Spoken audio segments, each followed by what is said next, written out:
ኦሪት ዘኍልቍ ምዕራፍ 27 ከዮሴፍ ልጅ ከምናሴ ወገኖች የምናሴ ልጅ የማኪር ልጅ የገለዓድ ልጅ የአፌር ልጅ የሰለጰዓድ ሴቶች ልጆች ቀረቡ።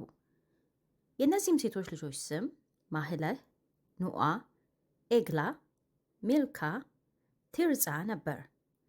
በመገናኛውም ድንኳን ደጃፍ አጠገብ በሙሴና በካህኑ በአልዓዛር በአለቆቹም በማኅበሩም ሁሉ ፊት ቆመው አባታችን በምድረ በዳ ሞተ፣ በራሱ ኃጢአት ሞተ እንጂ ከቆሬ ጋር በእግዚአብሔር ላይ በተሰበሰቡ ወገን መካከል አልነበረም።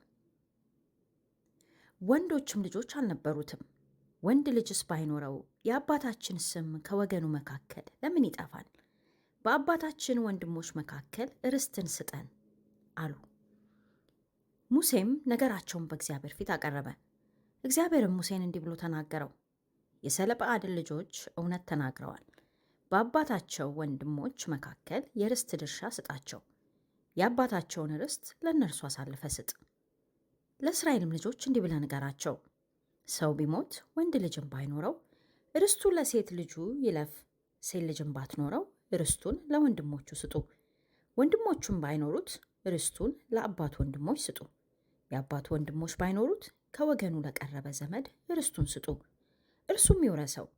እግዚአብሔርም ሙሴን እንዳዘዘ ለእስራኤል ልጆች ሥርዓትና ፍርድ ይሁን። እግዚአብሔርም ሙሴን አለው፣ ወደዚህ ወደ አባሪም ተራራ ውጣ፣ ለእስራኤልም ልጆች የሰጠኋትን ምድር እይ። ባየሃትም ጊዜ ወንድምህ አሮን እንደተከማቸ አንተ ደግሞ ወደ ወገን ትከማቻለህ።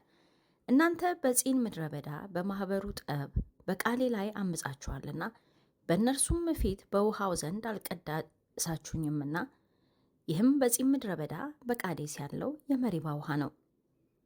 ሙሴም እግዚአብሔርን እንዲህ ብሎ ተናገረው፣ የእግዚአብሔር ማኅበር እረኛ እንደሌለው መንጋ እንዳይሆን በፊታቸው የሚወጣውን በፊታቸውም የሚገባውን የሚያስወጣቸውንም የሚያስገባቸውንም ሰው የሥጋ ሁሉ መንፈስ አምላክ እግዚአብሔር በማኅበሩ ላይ ይሹመው።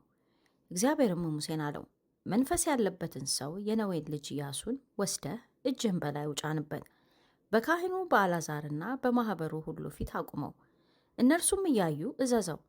የእስራኤልም ልጆች ማኅበር ሁሉ እንዲታዘዙት ከክብርህ አኑርበት። በካህኑም በአልዓዛር ፊት ይቁም። እርሱም በእግዚአብሔር ፊት በኡሪም ፍርድ ይጠይቅለት። እርሱ ከእርሱም ጋር የእስራኤል ልጆች ማኅበር ሁሉ በቃሉ ይውጡ፣ በቃሉም ይግቡ። ሙሴም እግዚአብሔር እንዳዘዘው አደረገ። ኢያሱንም ወስዶ በካህኑ በአልዓዛርና በማኅበሩ ሁሉ ፊት አቆመው። እግዚአብሔርም በሙሴ እንደተናገረ እጁን በላዩ ጫነበት፣ አዘዘውም።